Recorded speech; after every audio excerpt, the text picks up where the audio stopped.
Are you good? Yes. But we are talking about generosity, about being generous people and about giving, and that we are blessed to be a blessing. And let me tell you, there's a lot of scriptures that talk about this. It's almost difficult to decide which text just to use in service. So you'll have several. But there's often times that we hear this text from Proverbs, those who give generously receive more. We hear this in churches that will talk about this as the gospel of prosperity, right? That if you give, then God's going to give you in multiple times more. And so people will say, oh, okay, if I give $100, I'll get 1,000 back. That seems like a good investment. I think I'll try it. But we talk about counting your many blessings. And does God bless you? You already said that God does bless you. Does God bless you in the same way you give? No, not always. Not always. Sometimes, but often the blessing comes in a different way. Those who give generously receive more. We receive more of God's blessings. Why? Because we're open to those blessings. When we get closed in, when we get tight-fisted with our heart, hello? With our heart, it's hard for God to get a word in edgewise. You understand what I'm saying? It's not just the pocketbook, but it's the heart, because where your thoughts are, where your heart is your treasure, right? We read that. If I'm concerned about my money, we'll just use that as an example because that's one of the places we talk about generosity. If I live in fear that I'll never have enough, it's very difficult for me to trust God to provide. Are you with me? That doesn't mean that I become passive and do nothing and expect God to drop blessings on me and take care of business. But I do my part with God. I'm not alone in it. In other words, I start practicing some biblical stewardship. I pray before I pay my bills. I pray about what job I may take, which affects my income. And I start praying about my choices of things to purchase, which will make a difference. I invite God into the entire process, right? So what's happened is that my heart is open and God gets to be a part of that process, and I get blessings that I may not have anticipated. Have any of you done that? When you really have started giving your whole budget to God and praying over it, and then you get surprised by some of the blessings that also happen financially? Hello? Yes, indeed. But it is about giving ourselves to God first. God has generously blessed us. So the first place of generosity for us to practice is generosity towards God. What does that look like? What would generosity towards God look like? Helping others. Helping others? Praying? Time. Spending time in relationship with God. Hello? And even saying thank you to God for the ways in which God has blessed you. Every time you have a blessing, saying thank you to God. Digging deeper into counting those blessings every day to say thank you. So that we really can share our heart. Generous persons will prosper. And that's when they get that prosperity gospel. But it's a little twist on it. I just want to say it's true that generous persons do prosper. Because you have more joy. You have more joy. And those who refresh others will themselves be refreshed. When we help others, it's amazing how that help returns. Yes. Right? Yes. So that connects to the earlier scripture that Cassie read, to not be so busy collecting treasures on earth that then we are not mindful about greater things, because the stuff that we collect on earth gets rust and it gets moths. Is the scripture saying that it's bad to have stuff? No. No. It's bad when my heart is invested in that. Make sense? When that is more important than other people, when that stuff is more important than God, it's a problem. Yes. It's not the stuff. It's my heart. It's my focus. We read last week, or Sandy did. I would have had to read again. I thought you read it 10. So I'm surprised. I should have asked. Read a little excerpt from this book last week, and there's a story that this guy in this book tells. So I have to tell it as his story because I can't translate it to be my story at all. So straight man walked into a Coach store and saw a purse that he thought his wife might like. And he looked at it, and he'd never bought his wife a purse ever before, so he looked at the purse, and it was $3,000. And he gasped. And the clerk could tell that he'd never been in one of their stores before. And he was like, seriously? $3,000 for a purse? Seriously? And she said, well, I could show you something a little less. And so he shows her a purse that, he's showing a purse that was $1,000, and he's just still like, wow. So he tells the story over several pages of being in shock and then wondering what his wife usually pays for a purse. It makes him start thinking. And then he comes back down to $500 for a purse, and he's like, ah. And he felt good at $25 finally. But he might go to $50.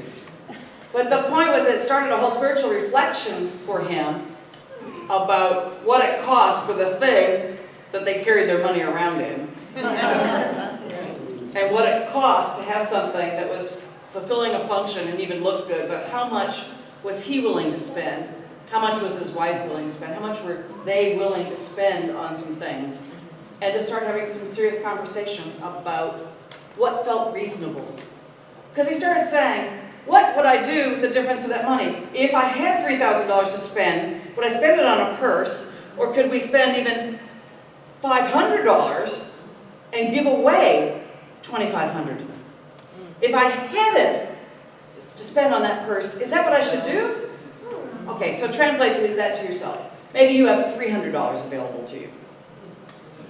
Looking at the thing that you're going to buy, do you need it at $300? Or is there another version that would be less money and you could give away the difference to someone in need? It's an interesting thought, isn't it? And you could translate that in lots of ways. Paul wrote to the church at Corinth, and I like this. It said, it's unnecessary for me to write to you about this, because it's like he already knew that they were generous people. I bragged about you to the Macedonians. The Macedonians were a new church that was getting started, and he had asked for help from other churches. And here he was going to be coming around to the Corinthian church, and he wrote to them in advance and had asked them to take up a collection for this other church. And that their eagerness to help the new church, their hunger to help, had been motivating to that new church. Just that desire to help had made a difference for someone. It helped them have courage to move forward themselves.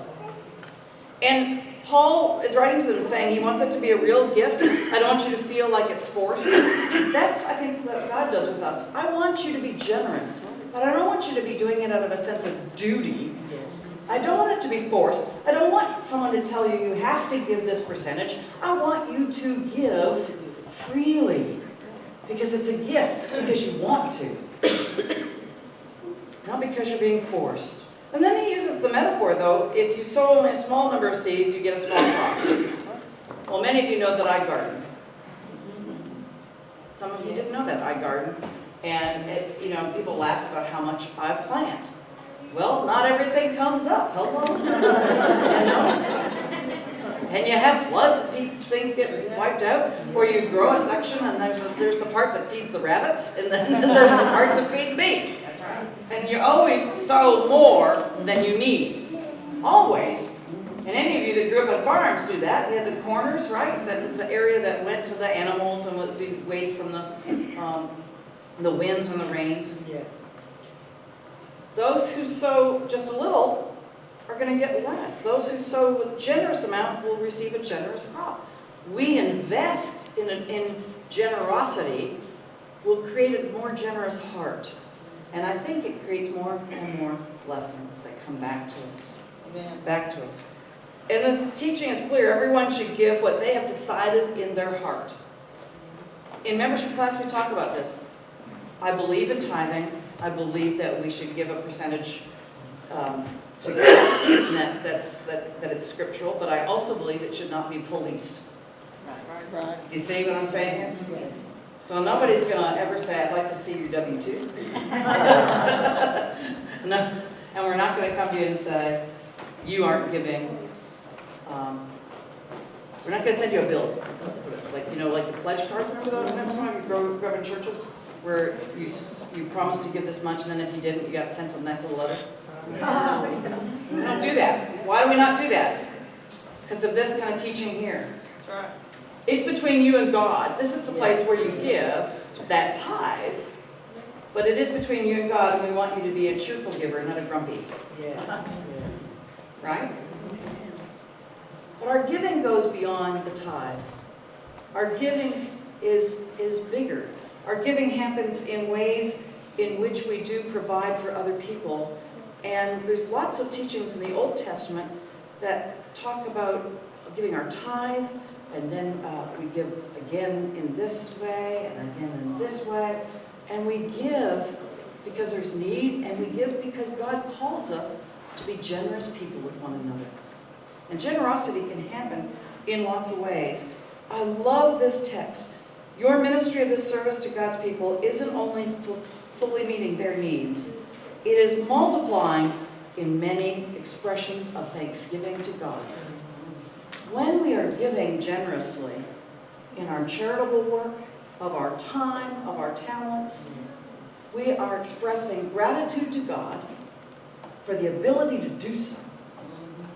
We are expressing trust that God will multiply what we give and will use it for good. And we are also expressing trust that God will care for us. So it becomes a divine spiritual practice. Does that make sense to you? Yeah. You following me? I want you to think about, this sermon's going to be in 2 parts, so I want you to think about that. There's a song we're going to sing that helps us, again, count blessings in a way, and help us understand how grateful we are. And out of that place of gratitude, we come and emerge our generosity. That God has been so generous to us in the first place, how can we not be generous back?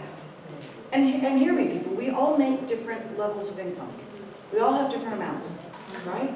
The generosity happens within our heart first and foremost. And the financial generosity is related in percentage, related to our own income and availability. But we all have things. We all have things, no matter our income, that we can give and do for one another. And we'll talk about some of that in just a moment. So, we sang, or we heard sung, I've got a roof over my head, I've got a warm place to sleep, I've got a heart that can hold love, I've got a mind that can think, and we're grateful. In a city of strangers, I've got a family of friends. Do you have one friend? If you have one friend, you're blessed. Amen. Amen? It doesn't have to be many. One friend, and we are blessed. Do you desire to have that generosity back to God? The way in which God's been generous to you. Do you want to be generous in that way back to God? Amen. We're going to sing the song, This Is My Desire, to honor you. Not just on Sunday for an hour and a half, but it's my desire to honor you with my life, with all that I do. With all my heart, I want to worship you. Which means with my life, not just Sunday. So I want you to sing this song as a prayer, and then we'll continue talking.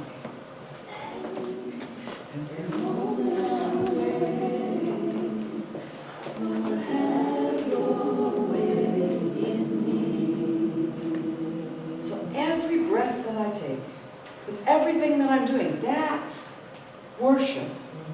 And it comes from that heart of generosity, from the generous heart of God to our heart. There's another scripture I want to share from Acts 20. I'm going to ask us to read this one together.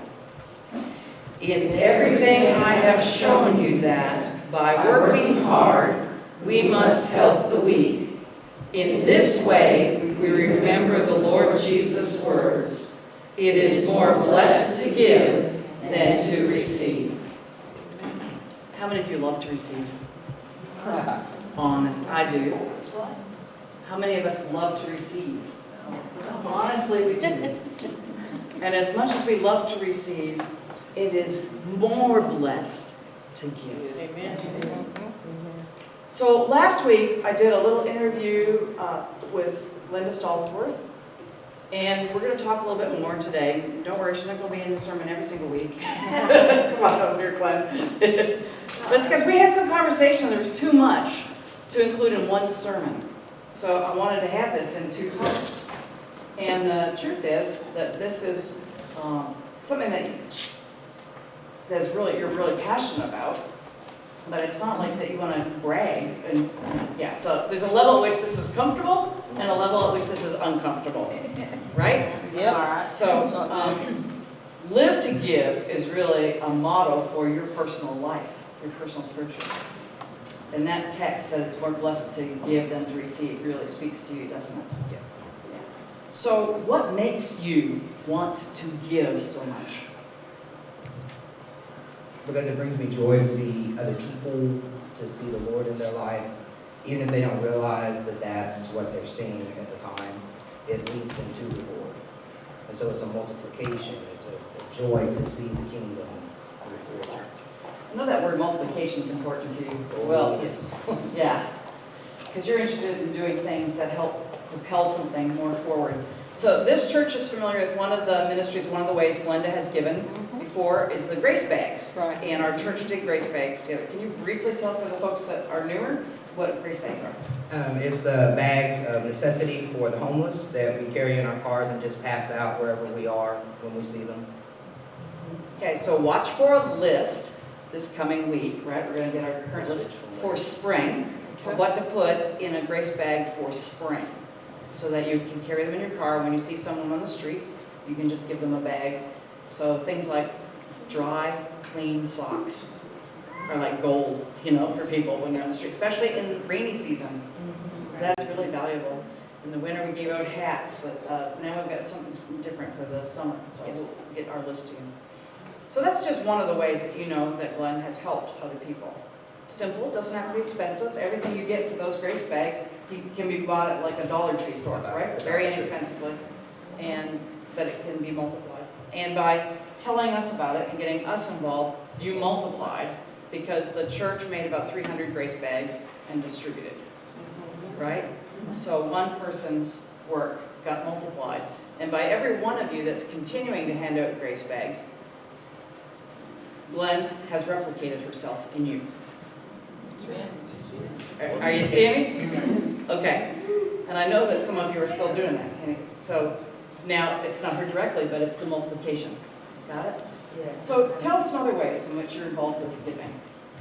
Sponsorship of children overseas. I have 12 in different countries. Israel, I have 1 orphan, 1 widow, and then the homeless program there to bless and pray for Israel. I have 24 in South Dallas in 1 school, and then I've got 7 at the apartment complex. Afghani, I have Japanese, I have Chinese, and then I have 3 that are mixed, Mexican and white. That's a lot of people to adopt and to sponsor. That's a lot. How do you manage that? Ooh. A lot of prayer, but I have to ask God every day, okay, what is my direction today? Where, what am I supposed to be doing? And I have learned that each day it's not so overwhelming and I get a lot more done. And if I write it out and say, okay, I'm going to run and do all this today, God bless it. But if I just wait, He'll lead and direct me where I'm supposed to be, where my money's supposed to go, who I'm supposed to be donating to, what multiplies itself. Some places get grants. So if I give $1 to North Texas Food Bank, it's really $5. But if I give $1 to Food for the Hungry, they have a grant that matches $22. So you can give more than you make because it multiplies itself each time you give. Get that multiplying again. Isn't that wonderful? So, and using that mind that you're blessed that you've got, right? I know there's a little noise from the church down the road. That's okay. Amen? Amen. They're praising God over there. We're letting a little air come into this room. Yes. I'm not saying there's a lot of hot air in here, but there's a lot of hot air in here. Okay. Now you have a goal for life about giving. Yes. And what's that goal? To give 90% and live on 10%. Say that again with your mic right up there. To give 90% and live on 10%. Most people have a hard time giving 10% and living on 90. Yeah. I'm wanting you just to be inspired. I'm not saying you have to copy what Glenn's doing, but I want you to be inspired that someone wants to live on much less. Now, we're not talking about having a tiny house and stuff, but how are you doing that? How are you beginning to move towards that? So I'm still praying through every Thursday. So I get paid every 2 weeks. So every Thursday I go through my budget. So here in my heart, I'm not knocking Starbucks. But I was spending $150 on Starbucks every month, buying the beans and grinding it and buying coffees and giving gift cards. And so I looked at that and I said, oh, this money could go somewhere else. And so I took that money and shifted it. So now I donate to Catholic Charities for the immigrants, and I was able to start giving more for Soup Mobile. They go to the homeless and feed them hot meals 3 times a day. So I just looked at everything I spend and I said, what am I spending on me versus what I can give to the kingdom? And so obviously I have a budget that I have to meet. You know, I have to have electricity, I have to have food. But there's a lot of things I don't have to have, so I just eat out once a week now instead of, periodically I take my lunch. So you look at your budget and say, okay, too much is going to me, and make choices in prayer. Yeah. So that your heart doesn't get ahead of you with compassion and you have nothing but.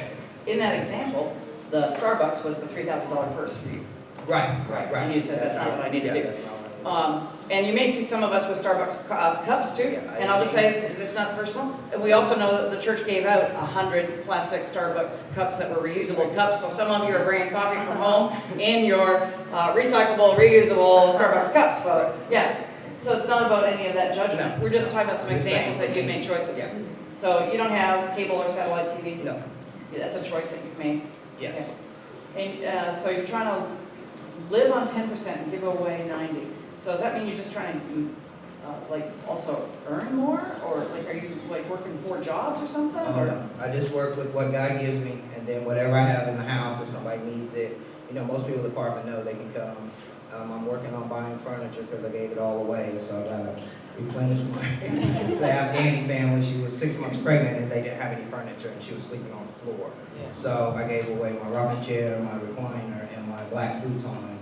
And so desk, a corner, little thing for them to put stuff on, and then I had all the other apartments. I went around and people donated pots and pans and towels and just what we have in our home as well as. So I'm not really looking to work myself to death to make more. I just give it back to God and He'll multiply what little I have. So do you believe that the stuff you have is God's? Yes. So it's His anyway. If I open the door and you take everything, then He'll put more back. It's not like I'll let you without. But it takes a while to get to that. That's just a lesson to hear there. One of the things you were talking to me about is about that multiplying that money. So even giving away 90. But you're also doing that mathematically by those matching grants, right? So last month you had a goal for yourself for the month, and it was all connected because last week we talked about that Glenn was looking at and practicing some of the Jewish traditions of the heritage of Christianity, was doing Passover, and then the Festival of First Fruits. So you had a goal for First Fruits. What was that? Yeah. My goal was $4,000 To do what with? to donate that month. For the month of April was $4,000 for First Fruits.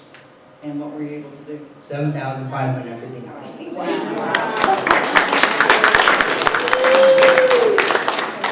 And that was not all in one place. No, it's spread out across every continent, So you were still giving your tithe to the church, and then you were still giving, you're given the sponsorship of this orphan, and then Superville, and sowing many seeds. Remember that thing I said earlier? Sowing many seeds. Thank you. This is a woman with a very generous heart. Very generous heart. And do you, church, believe that God's been blessing her back? Yes. And blessing us. Thank you. Thank you for your witness.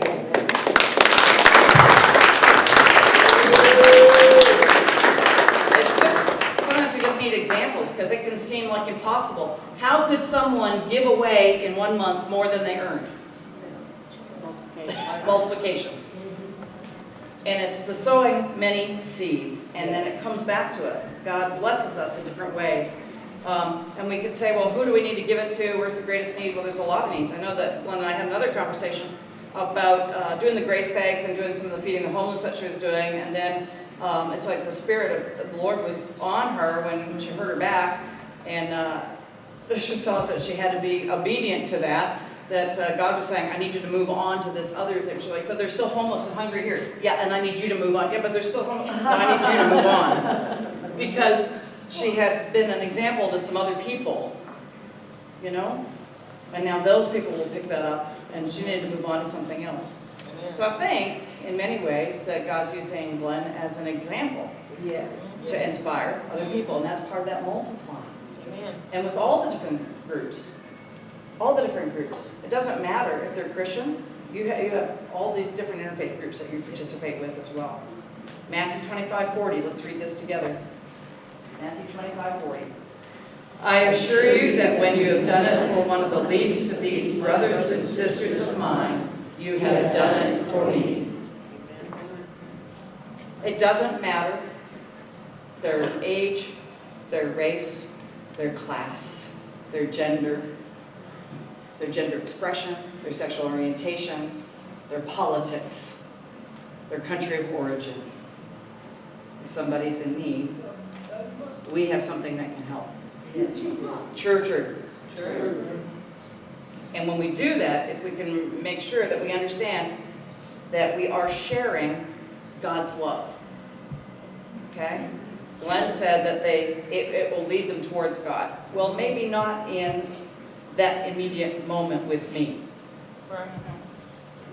but people showing love over time. Yes, yes. You hear what I'm saying? And we can do that. We can do that together. Again, I know that some people say, well, I just don't have an awful lot that I can give. So from this same book that we read last week, let me show you this great story.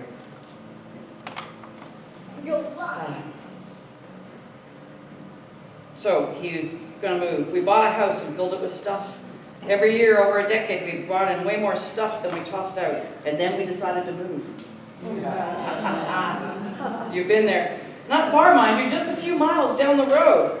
Too close to hire a moving van, but close enough to get the job done, we thought, with a few shuttles of a truck and some helpers. Problem was, I didn't own a truck. But I knew a guy in our church who had a truck, which he would often lend to people who needed it. His name was Lewis. Lewis had bought the truck as an extra utility vehicle when he was building his new home, and found that it came in so handy that although he had another regular use vehicle, he kept it around for those times when you just need a truck, or have a hankering to look manly, he said. So I'm not sure what that means about Shelley and I in our 1983 truck.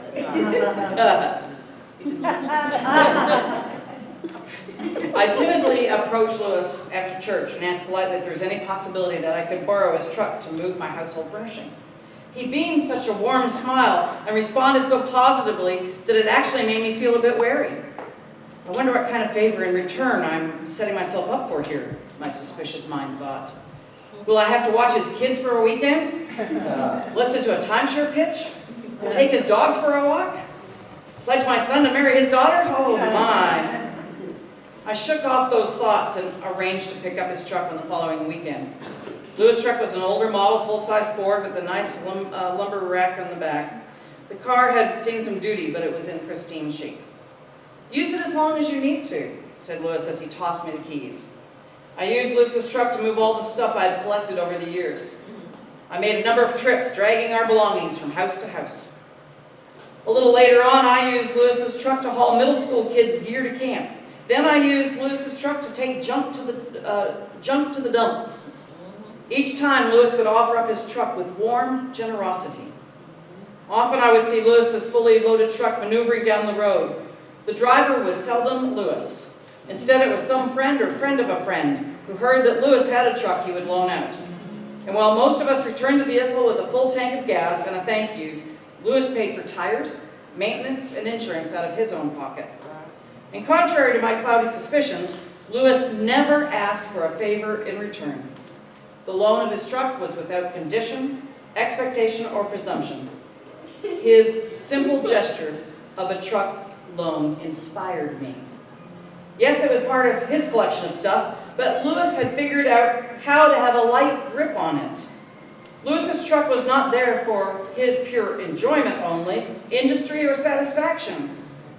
For Lewis or for his close friends and family, it was there for a higher good. It was there for those who needed a truck, but had neither the money to rent one nor the connections to borrow one. It was a truck owned by Lewis, but held in common for the sake of the kingdom. In fact, I don't think Lewis saw himself as the owner at all.